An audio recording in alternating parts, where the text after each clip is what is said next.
Good evening. My name is Evan and welcome to Rockland Graves. We're in the home stretch now. Halloween Ends is so damn close, and as much as I've tried to not get overly hyped about it, I just can't help myself. I've reviewed the original 1978 film as well as the 2018 requel, so now it's time to take a look at Halloween Kills, released October 15th, 2021. The film is a continuation of Halloween Night 2018, picking up right where the last movie ended, similar to 1981's Halloween 2. This is the review I've been most looking forward to making during the countdown to Halloween Ends. As I mentioned in the last video, I have a lot to say about this movie, and the reason I've been looking forward to reviewing it is because I went through the whole spectrum of emotions upon its release. I think I was more excited for Halloween Kills than any other movie release I can think of ever. I've seen the film 10 times since it came out, and I'll have one more on the day Halloween Ends comes out, as I'll be watching 2018 and Kills right before I go to the theater for Ends, so it's a movie that I'm very familiar with. Halloween 2018 was a massive success, grossing over $250 million at the box office, making it the most financially successful slasher film ever made. It was also a critical success, boasting the second highest rating on Rotten Tomatoes since the original film. Granted, Big Mouth has a 99% on Rotten Tomatoes, so God is dead. In 2019, it was announced that 2 sequels had been greenlit by Blumhouse, with David Gordon Green returning to direct. Danny McBride also returned as co-writer alongside Scott Teems, and pretty much all of the cast and crew was to remain the same. This was a huge green flag because of how many times we've had great Halloween films get fucked up by terrible sequels helmed by a different creative team. Creative consistency makes such a big difference, so knowing that we'd have all the same people on board was exciting. The film was initially slated to release on October 16th, 2020, but thanks to that really neat quirk that year had, it was delayed to 2021, and Halloween Ends was pushed to 2022 consequentially. Kills was met with a far less favorable response from critics and many fans than Halloween 2018 was upon release. Debates surrounding this movie can get heated extremely quickly. I can't think of a more divisive horror film to come out in the last few years. That's why I'm sure that no matter what I say about this movie, the comments should be an interesting spot, to say the least.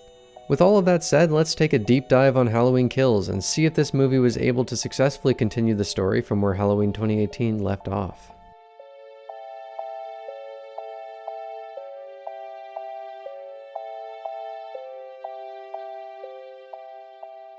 In my Halloween 2018 review, I waited a while before talking about the soundtrack, but I have no choice but to talk about it right away for this video, as even the opening track, which plays over the logos, is noteworthy. John Carpenter returned to score the film alongside his son Cody Carpenter and godson Daniel Davies, and the result is once again a series highlight. The music here is a very natural progression of the 1978 score, with an incredibly effective mix of piano, droning pads, and synth punches. The haunting opening track does a great job at setting the mood and letting you know right away that some really bad shit is gonna go down in the movie you're about to watch. The standouts here are of course the main title theme, Standoff, Cruel Intentions, Rampage, Frank and Laurie, Hallway Madness, It Needs to Die, Unkillable, and possibly my favorite, Michael's Legend.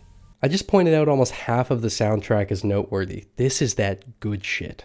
So yeah, the score is once again incredible and is one of the film's strongest elements. As I said, Halloween Kills is a direct continuation of Halloween Night 2018, but the film doesn't actually pick up where that movie left off until about 20 minutes in. We're first reintroduced to Cameron, still in full Bonnie attire as he's searching for Allison after the Cheese Bowl incident. He tries calling Oscar, but he's feeling a little hungover at the moment. Damn it! I wouldn't get too hung up on it, Cameron. I'm sure it's fine. I could do this all day.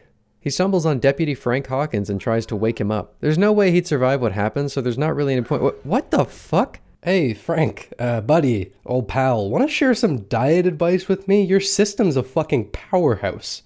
We then flash back to Halloween Night 1978 in one of the most meticulous flashbacks I've seen in a movie. Seriously, regardless of what you think of this movie, what they did with this flashback is objectively impressive from a technical standpoint. The flashback essentially serves as a backstory for Hawkins. In 2018, we were told that Frank had been present for Michael's arrest in 1978, and now we get a closer look at what actually went down after Michael vanished at the end of the original film. A young Frank Hawkins is chasing after Michael, who seemingly vanishes in true boogeyman fashion. It's something I'll get into more detail with a little later, but we finally get to see some more of the boogeyman that I felt was missing in Halloween 2018. For For the majority of this film, James Jude Courtney reprised his role as the Shape, and I'll talk about him more when we get back to the present day, but for this sequence, Michael is played by stunt coordinator Aaron Armstrong.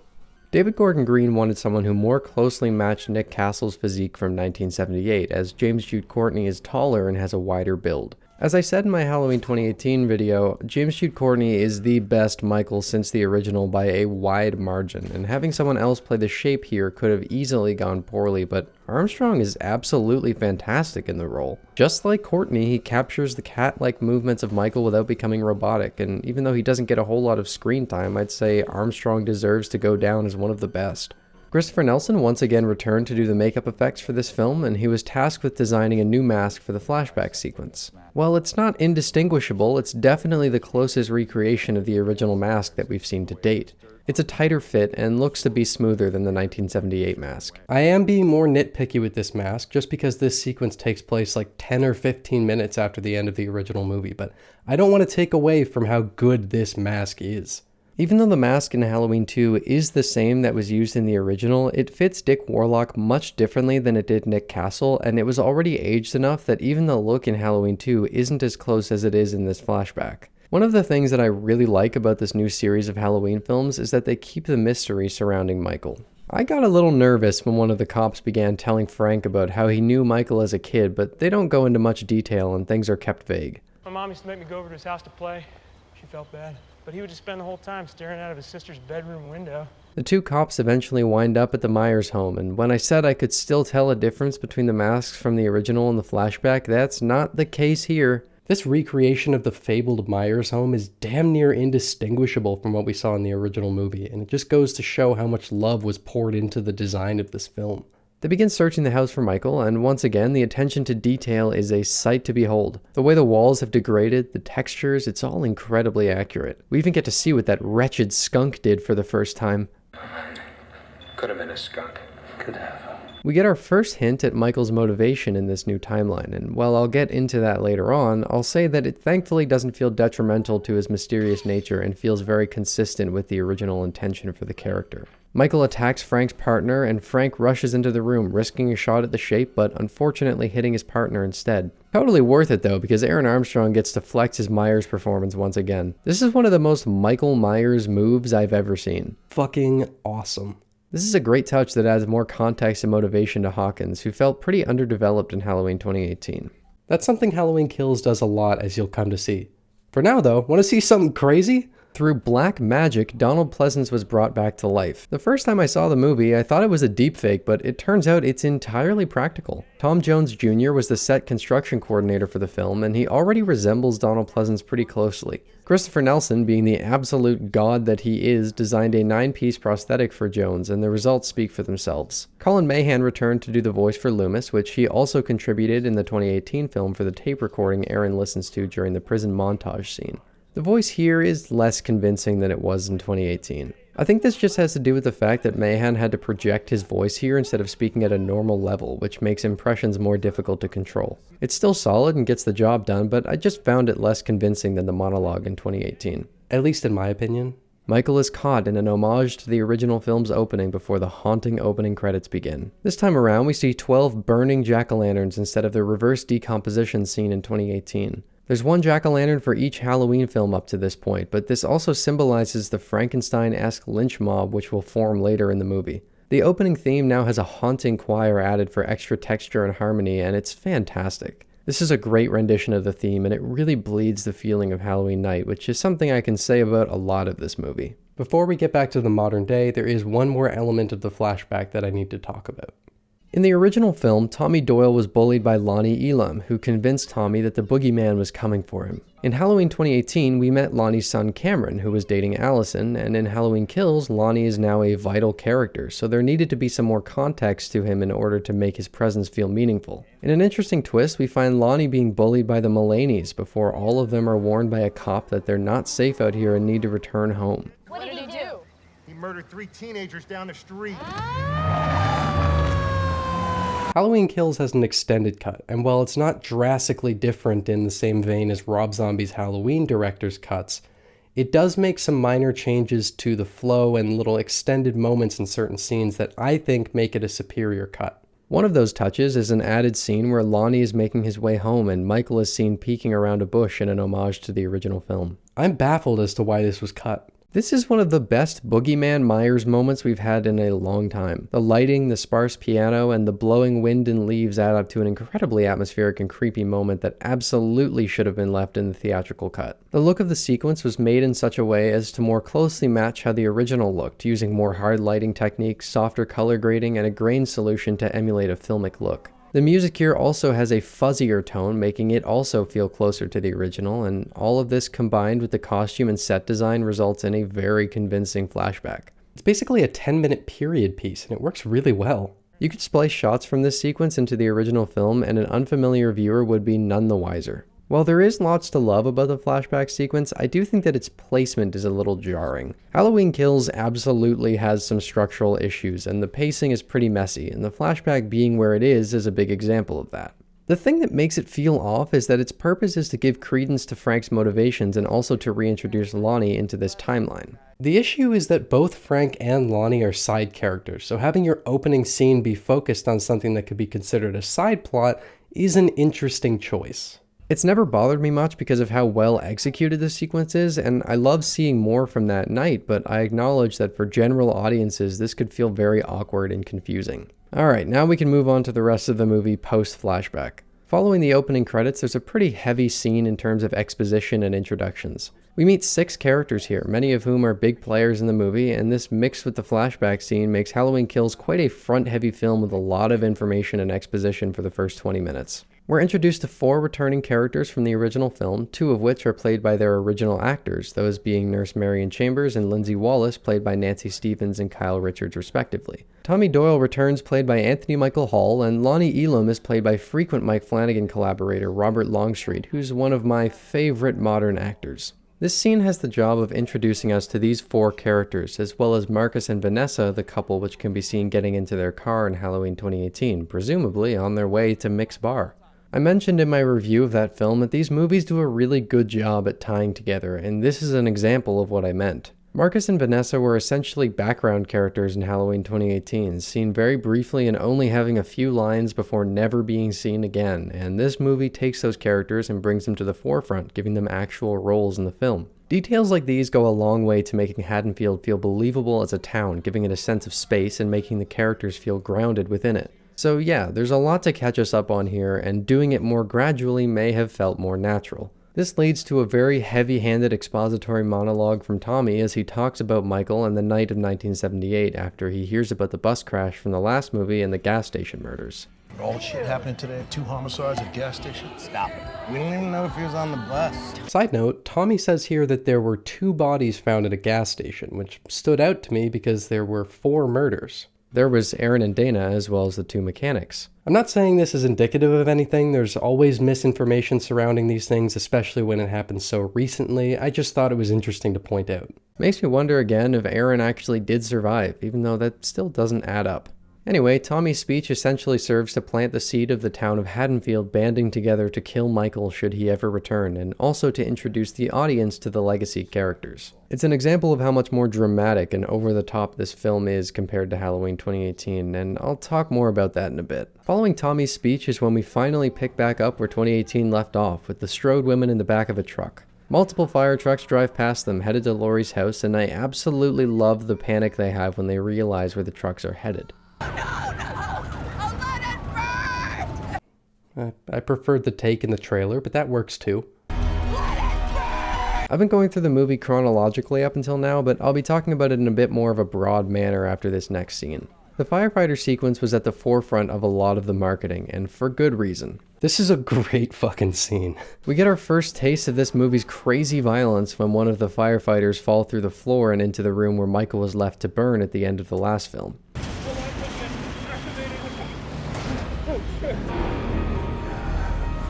He emerges, bashing in the firefighter's face with a Halligan bar. It's a brutal kill and it looks badass as hell, but it's got nothing on what's about to take place. The firefighters outside all stop as they notice something in the door of the house. We watch in slow motion as the boogeyman comes into view from the darkness, emerging from flame and literally rising from the ashes as the firefighters look on in horror, immediately aware that this is very, very bad. Michael proceeds towards them, tanking through the fire hose whose water pressure would tear the skin off any normal human, and kills every one of the firefighters in brutal fashion. It's chilling to watch, and the shot of him being revealed always gives me goosebumps. It's an iconic moment for Michael, and I think once the dust settles around this movie more, it'll be seen as one of the best moments of the series.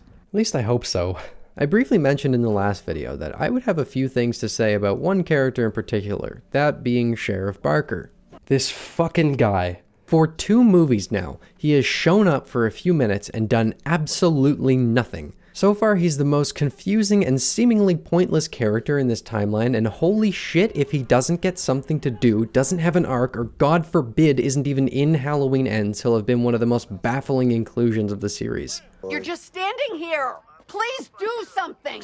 Nothing against Omar Dorsey, he actually seems to be a solid actor, but the only thing I can think of that he adds to this story so far is being a physical representation of the law for the mob to turn their backs on, representing them turning from the systems that were meant to protect them and opting for mob justice.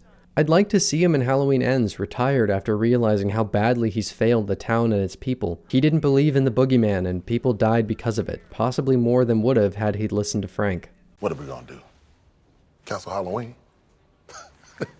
He badly needs to be fleshed out before this story comes to an end. Halloween Kills recontextualizes and expands upon a lot of Halloween 2018's most underdeveloped elements, which is something that I really appreciate about it. There were multiple plot threads in Halloween 2018 that went absolutely nowhere and felt unfinished, and finally getting resolution to these makes going back to 2018 more enjoyable. That leads me to something very important about Halloween 2018 that I didn't realize until Halloween Kills was out.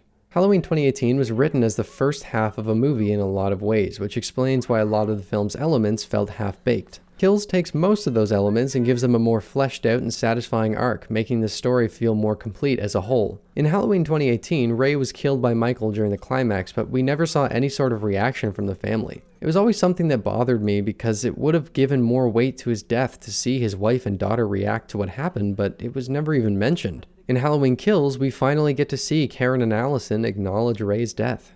He'll always be with us, even if we can't see him. Halloween Kills does this a lot more than the 2018 film did. There's more emotion attached to the deaths in this film, as we see family members and friends reacting to their loved ones dying. Slasher movies are fun to watch, and this movie's no different, but it also wants to remind you that the people who Michael kills are actually people, not just meatbags for a body count. My son Oscar, is he here? I got a call. I'm his mother. I thought Marion's inclusion in the group of 1978 survivors seemed a little odd because we never saw her around any of the others and there was such a massive age gap, but I absolutely believe that she belonged when Lonnie finds her body in the park. Oh, God, Marion. Tommy, what the fuck? Yeah, to be fair, that's also thanks to Robert Longstreet being a ridiculously good actor. Sure, some of the kills are done in a way that was clearly meant to be an over-the-top gory moment, but there's also a lot of violence in the movie that's handled in a very serious way. Sandra and Phil are probably the biggest example of this. Sandra is another character like Marcus and Vanessa where she had a very minor role in Halloween 2018, but she's highlighted more here. They're this nice old couple who play around with a drone while drinking wine, and their chemistry feels very genuine and believable. That nutbag lives a highly flammable lifestyle. Do not talk no shit about that woman. She will fuck you up. Yet another example of David Gordon Green's care for side characters that I mentioned in the Halloween 2018 video. I'm immediately invested in this couple, and what follows is honestly really hard to watch. Michael viciously attacks Phil before going after Sandra and stabbing her in the throat with a fluorescent light tube. She's then forced to watch as she bleeds out and Michael stabs Phil's body with multiple knives, seemingly just for his own sadistic entertainment. Halloween Kills gives us an absolutely terrifying rendition of Michael Myers. James Jude Courtney thankfully returned as the Shape, and this may be the most brutal that Michael has ever been. I understand that the level of violence in this movie may seem antithetical to what the original film was going for, but I actually think it makes sense in Halloween Kills. Michael is fucking pissed in Halloween Kills. He was locked up for 40 years, and over the course of a few hours, he got shot in the back, had 2 fingers blown off by a shotgun, shot in the face, beat the hell up, and left to burn in a basement. We see how fighting back against the boogeyman only led to him becoming exponentially more brutal, quite literally throwing gas on the flame. This is one of, if not the goriest Halloween movies, and it has the highest body count, but it makes sense to me given the context of this night. Michael is more sadistic than ever, but it still feels in line with the character in my opinion. Granted, we do get a few slower scenes, but as with the 2018 film, Michael is usually front and center in a scene or he's not in it. Courtney is once again fantastic in the role, capturing the movements of the boogeyman to perfection. There's a sick playfulness to Michael, almost like he's still that 6-year-old child. He's back at his old arts and crafts, and his displays are as twisted as ever. Although he gets a little sloppy with Big John and Little John when he sets them up backwards by accident. What the fuck are you doing, Michael? Big John's supposed to be sitting up, you fucking idiot. Ah! Fuck! Ah! On second thought, Michael, I can definitely see some artistic decisions with swapping the placement of the two. I actually really like it. Want to get back to the review now? Okay. I mentioned last time how much I liked the characters in the 2018 film, and the same is true here, possibly to an even greater extent. David Gordon Green is very good at making fun and distinct characters who are quickly likable and who you enjoy watching on screen. You have a permit for all these? Some of them. There are all these little details to the characters that make them feel more believable, and it's something that I really appreciate. Big John and Little John are a great screen presence, and there's a lot with their characters that you can infer without the film ever plainly stating it. The couple lives in the Myers home, and just by paying attention, you'll probably notice that they're real estate agents, and they probably live in the Myers home because they couldn't sell it due to its history, so they renovated it and moved in themselves. These kinds of subtle stories that you can find in the film are a lot of fun to piece together, but the movie never makes a point of emphasizing them. They're there to make the characters feel more real and natural, and to make subsequent viewings rewarding, and I think it works really well. My favorite of these little details is during this scene where Allison asks Lonnie about having been friends with her father. Lonnie tells a story about doing peyote with Ray in high school, and he says this. Yeah, I knew Ray. He used to sell me peyote. During the dinner scene in Halloween 2018, Ray mentioned to Cameron that he was friends with his father, and the stories don't quite line up. I know Lonnie. I went to high school with him. He used to sell me peyote. This is such a grounded and realistic detail, with the two old friends telling the same story with these little discrepancies. It's an honest way of making the relationship believable, and it's a line I've loved since the movie came out. It's nice that Lindsay and Marion are in the film, but they don't really get much to do. Lindsay does get a chance to fight Michael, and that does lead to one of my favorite visual moments of the entire franchise and gets one of the best pieces off the soundtrack, but Marion's inclusion is little more than a cameo. Lonnie is a really cool character to bring back, and making him and Tommy be friends was a neat touch since Lonnie used to bully Tommy in school. You get this feeling that he's a man who feels bad about how he used to behave as a kid and is trying his absolute best to make up for it and raise his own son in a loving way. Robert Longstreet is of course amazing and brings a lot of subtleties in the performance that I really appreciate. We used to all dare each other to sneak into the old Myers house. Lonnie was the only one brave enough to do it. I lied. I never made it inside. Okay, I will try to stop gushing about Robert Longstreet now, because once I start working on some videos about Mike Flanagan's work, you won't get me to shut up about him. There's an emotional potency to watching the legacy characters face the thing that traumatized them 4 decades ago, and this emotional edge is something that can be felt throughout both Halloween 2018 and Halloween Kills. It's one of the things that really won me over to this film, and I have no doubt we'll see more of it in Ends. It is, however, something that won't mean nearly as much to those who haven't seen the original or simply aren't as invested in this story and its characters. Moments like Lonnie finally having the courage to enter the Myers home won't pack the same emotional punch for general audiences, but for those who are invested in this story, this is a really powerful moment. The same could be said for Lindsay fighting Michael head-on and for Marion being killed in the car. These moments rely on the viewer understanding the history and the significance of what's going on, which is an example of why I think this movie works best for the hardcore fans of the franchise and may feel alienating to others. Allison, Karen, and Laurie all return, of course, and Karen actually has the most to do out of any of them. I'm glad her character gets more of an arc in Kills, because as much as I love her faking out Michael in the 2018 film, that's really the only noteworthy thing she does. In Kills, she plays heavily into the story, and Judy Greer is really good in the role. I hope Allison gets a lot more screen time and development in Halloween Ends, because there's some real potential with her character, and Andy Matichak is a very talented actor. Halloween Kills in a lot of ways is a reimagining of Halloween 2, and just as she did in that film, Laurie spends most of the movie in a hospital bed. She's pretty much sidelined in this film, but we do get a bit more of the history between her and Frank, which was alluded to in the last movie. There's a little tease that Laurie may be about to kick some ass, but within a few minutes she's back in bed. It's a result of Halloween Kills being the middle chapter in a trilogy, and Laurie was kind of written into a corner with the injury she sustained in Halloween 2018. The biggest arc she goes through in this film is her realization that Michael was never after her, that she had been preparing for a fight he wasn't even aware of. Unfortunately, we don't get to see how this impacts her. This realization is a huge fucking bombshell, and it doesn't get any attention in the film. It's something that I really hope they explore more in Halloween Ends, and given the fact that a lot of the unfinished aspects of Halloween 2018 are wrapped up in kills, I have a feeling that this will be the case. This movie has a great cast of main and side characters who are enjoyable to watch and feel genuine, even if they can be pretty fucking stupid at times, which leads me into the next section. Alright, I'm gonna talk about the thing now. The Haddonfield Mob. Let's get into it. This is easily the most controversial aspect of Halloween Kills. Following a news report in the scene at Mick's Bar, which details the prison bus crash, multiple murders, and 2 loose Smith's Grove patients, Tommy sparks a lynch mob in the town of Haddonfield who spend the movie hunting Michael. Let me start by saying that I understand the hate for this element of the film. I'm going to try to address the biggest points of contention that I've noticed. Halloween Kills heavily features this mob, and a lot of the runtime it's spent on its inception and the insanity which follows. The decisions made by the mob are incredibly stupid, and they seem to lose any rational thought. Here's the thing. That's what mob mentality leads to. Mobs are inherently stupid, and as frustrating as it is to watch, that's the reality of it.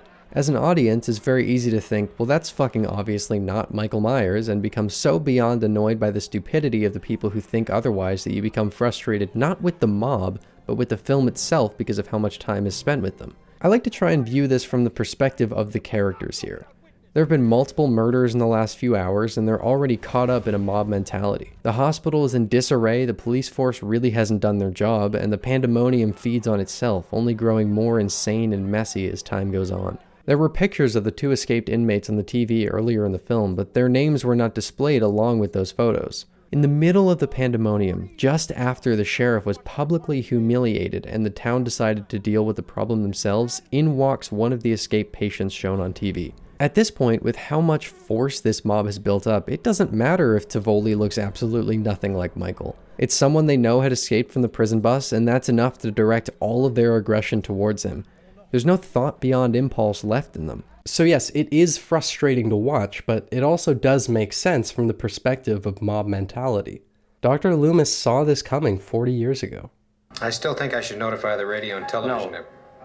If you do that, they'll see him on every street corner. They'll look for him in every house. I'm definitely not trying to convince anyone to not have issues with the mob scenes. I'm simply trying to explain why these people act so fucking stupid. Those who have encountered Michael tonight know that this isn't him, and they try their best to tell people that, but no one's listening. I think this whole thing leads into a much bigger issue with the overall structure of Halloween Kills. Halloween Kills is a very messy movie in terms of structure and pacing. I mentioned this earlier on when I was talking about the flashback, and I'll elaborate on it here. It's a very frenetic movie, tossing the viewer right into the thick of things, dumping a ton of information and exposition at the beginning, and then throwing a lot of grotesque violence and stressful mob scenes at you for the rest of the movie. It moves very quickly, and I can definitely see the pacing and structure as a turnoff for a lot of people, especially when it's a sequel to a movie that was much more concise in its direction. Halloween 2018 was a pretty straightforward film, and Halloween Kills is definitely not. The film is very messy, and whether or not it was intentional, I've actually grown to like this about it.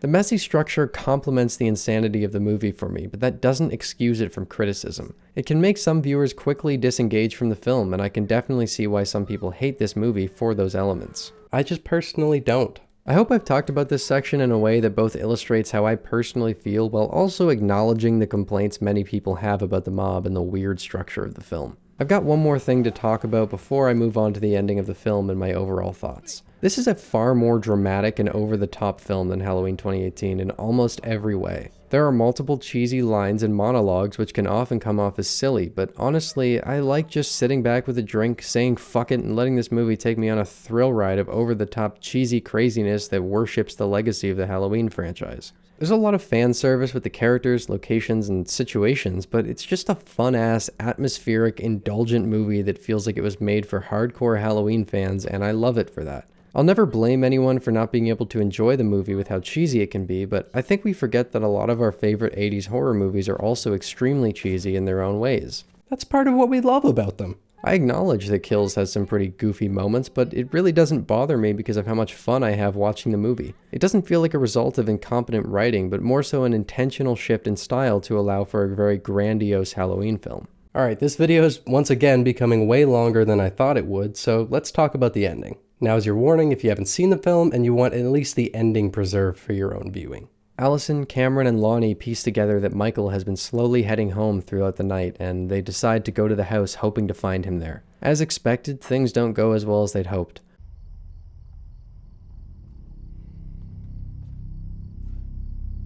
Cameron, let's go.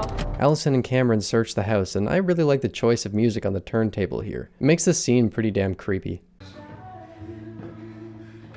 Cameron eventually discovers Lonnie's body stuffed in the attic door, and Michael attacks him. I'm really glad Cameron got more attention in this movie than he did in 2018. Dylan Arnold is really good here, and the fear on his face when Michael is coming at him seems so real. A brutal fight follows, and before throwing her down on the stairs, Michael grabs Allison's head and looks right at her, forcing her to stare into the black nothingness of his eyes. This is so fucking cool. Allison badly messes up her leg at the bottom of the stairs, and Cameron unfortunately meets one of the most horrific deaths of the movie. Maybe even the whole series. Seriously, this is fucking brutal. This version of Michael relishes in the fear of what he's doing, and it's no more apparent than when he leaves Cameron on death's door, still moaning and drooling as Allison yells, trying her best to get Michael to come at her instead. He stops midway down the stairs, slowly turns his head towards Cameron, and quickly turns his head around like he was helping him audition for The Exorcist. This whole sequence is actually kind of hard to watch, and it's done really well. Allison's panic and pleading for her boyfriend, Cameron helplessly calling her name and being just eviscerated by Michael. It's a genuinely frightening moment, and the music here takes it to a whole other level. Unkillable was the first track released leading up to the movie, and I remember saying I could hear how violent the movie was going to be. And it certainly is. Just as it looks like Michael's about to kill Allison, Karen stabs him in the back with a pitchfork and stomps on his head. One thing I really like about this is that Michael is faking out Karen and Allison by pretending he's knocked out, but as soon as Karen takes his mask off, his priorities change. She uses it to bait him out into the street where the mob is waiting, surrounding him and preparing to finally take down the boogeyman once and for all with a clothing iron. Cool. The mob beatdown felt really off to me on my first viewing. It felt weird seeing Michael actually get beat up and looking like he's struggling at the end of the fight. With how brutal and unbeatable he's seemed throughout the last two films, this doesn't feel in line with the portrayal until I notice something about the scene. Michael stops only one attack from the mob, that being when this guy goes to shoot him in the head. All other attacks he seemingly allows to happen. He just stands there and takes it, even missing 2 swipes with his knife. He only blocked a potential kill shot and let the mob gas themselves out and use up their ammunition. He's building to the moment where he fights back, lulling them into thinking that they can beat him before showing them that they just don't stand a chance against the boogeyman. We've seen a darkly playful side of Michael in these movies, and this is completely in line with that. He wants to surprise them and fill them with fear to the point where they just freeze entirely and question if they could manage to do what they set out to do tonight. They probably had a shot for a brief moment, but once they gave him the chance to put his mask on, their fates were sealed, and when he shows them what they're really up against, they're too afraid to try and fight back anymore. It's a sequence that I had a lot of problems with on my first viewing, but I've actually come to really love it once I paid more attention to what was actually going on here. Michael is not hurt here, nor was he hurt on the staircase earlier. He's tricking people, and it's all part of his sick game that he loves playing on Halloween night.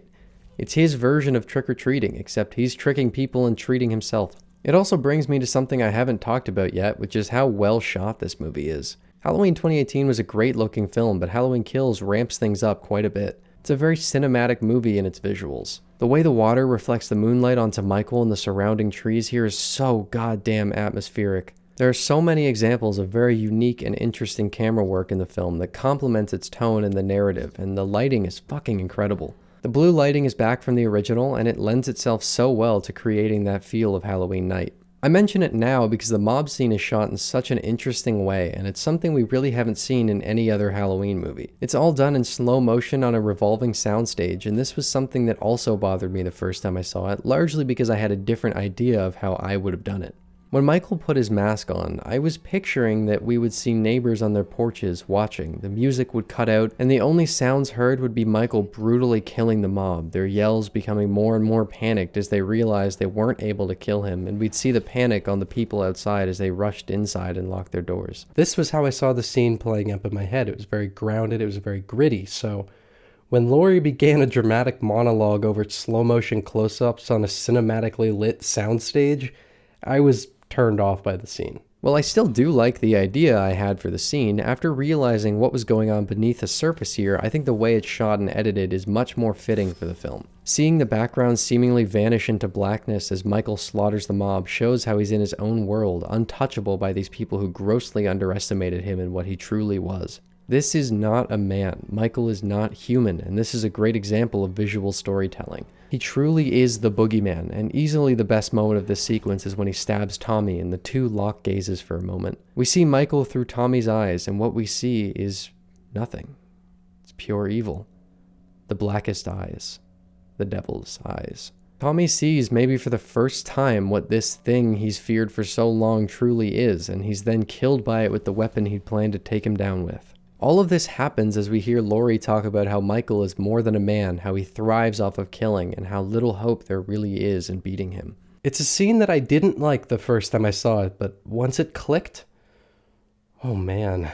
It's such a chilling scene that is executed in a very satisfying way, really building things up for the upcoming conclusion to this trilogy. I love this look into the boogeyman and the world he exists in. It's just so goddamn cool. The timeline of events following this scene is a little confusing in all honesty. We see Karen and Allison on the porch of the Myers home with a recontextualized line from Allison, and we then see Karen head upstairs after thinking about Michael and where things began. She looks out of the window for a moment, contemplating the night's events and everything that led up to them, when Michael appears behind her and viciously murders her in what seems to be an homage both to Judith's murder in the original and also to Marion's death in Psycho. Michael then stands at the window where he committed his first murder and stares out in one of my favorite shots of The Shape. Throughout this film, it's been hinted at that Michael is drawn to this window, and at the end of the film, he finally takes his place there once again. I've talked a lot about how I like Michael's motives to be kept a mystery, and I think what's done here is a great balance at explaining things while also keeping them very vague. He creeps, he kills, he goes home. And he stares out of the window. That's enough of an explanation for me, and as with many things in this film, it feels very in line with the original intentions for Michael Myers. The theatrical cut ends there, but in the extended cut of the film, we hear Karen's phone ring and find out that it's Laurie on the other end calling from the hospital. When the call is answered, Laurie is treated to a sound that's likely haunted her for the past 40 years. The slow, steady breathing of the boogeyman. I'm coming for you, Michael. You want a little hint as to what the marketing was like for Halloween Kills? This shot was in the trailer. They showed the final shot of the extended cut of the movie in the fucking trailer. Cool. Thanks, guys. As Laurie walks out of the hospital, the film closes on a freeze frame and zoom in on a bloody knife, just as the 2018 film concluded. Beautiful. I can absolutely see why general audiences were turned off by this film, and I can also see why fans who wanted a slower film which was similar to the 2018 movie or even the original, but to me, Halloween Kills justifies its existence a lot more than many of the other Halloween sequels do, while retaining the mystery surrounding Michael and being a blast to sit back and watch. It honors the franchise while being distinct and takes many of the best elements found scattered through the franchise and fits them into one movie. I feel like it wouldn't be right for me to not mention that when Halloween Kills first came out, I was actually extremely disappointed. I made the mistake of building this movie in my head, and the movie I had arbitrarily decided Kills would be is not the film that was made. I won't take all of the blame, as a lot of the marketing was making the movie out to be a very dark and serious film, and while there are absolutely moments where that's the case, Kills ultimately feels more like a film that was meant to be a blast to watch for huge Halloween fans. I am a massive fan of the franchise, and it's my favorite slasher series, but my expectations going into this movie had such a detrimental effect on my first viewing. And then, one night, I had just gotten my copy of the film on 4K, and I decided to check out the bonus features. As I was watching them, I got an urge to watch the film. Maybe it was the whiskey or the dark room I was in, but whatever it was, when I watched Kills on that night, something clicked. I knew what the film was this time, and I was on this ride to the point where I was getting goosebumps from certain scenes. I have never 180'd on a movie as hard as I did with Kills. I really did not like this movie at first, but since that night, it's possibly become my favorite Halloween sequel. I feel like I finally fully understand the intentions of the filmmakers, and the execution is absolutely fantastic. This is a movie that I will without a doubt be watching every October, and it's made my love for this franchise and its characters even stronger than it already was. It's an indulgent movie for hardcore fans, and I think it succeeded in what it set out to do damn near perfectly. Not to say it's a perfect movie by any stretch, it's certainly not. As I've said, the structure and pacing is very messy and the dialogue can be extremely cheesy, but that doesn't take away from how much fun I have watching the movie or from how well I feel it understands and builds on the series. It's fair to say that in terms of moving the plot of this timeline forward, there's not much to talk about. Halloween Kills is a film which expands on the town of Haddonfield, raises the stakes for the concluding chapter, but most importantly for me, solidifies Michael's legend and the role it plays for the residents of Haddonfield. We get to see what happens when the boogeyman comes out of the shadows. Halloween 2018 is a more well put together film in terms of structure and narrative, and is a far more subtle movie overall, but I might just like Halloween Kills more if I'm being honest. It's a love letter to the entire franchise, with even more references than the 2018 film had, has more of a visual flair to it, and bleeds the Halloween atmosphere. There's so much that's done right, and it greatly outweighs any negatives for me personally, but I do understand that there are a lot of people who absolutely hate this movie, and that's completely fine. I'm not here to tell anyone that they need to feel the way I do, I'm just here to share my own thoughts on the film and say why I feel the way I do about it. To each their own, but over time I've developed such a love for this film that I really hope I've been able to convey in this video that's way longer than it needs to be. Again. So there it is. I can't believe I actually managed to finish this video in time for Halloween Ends. If you couldn't tell, I currently have COVID, so that definitely set back my schedule a little bit. I'll be doing a brief review for Halloween Ends right when it comes out, and then once it's out on home media, the 4K Blu-ray releases, I'll do a more in-depth video similar to what I've done for these last few Halloween videos. But for now, I need to sit down with a cup of tea, take a breather, and prepare for the conclusion to what is so far my favorite Halloween timeline. Thank you for stopping by Rockland Graves. I hope you've enjoyed your stay.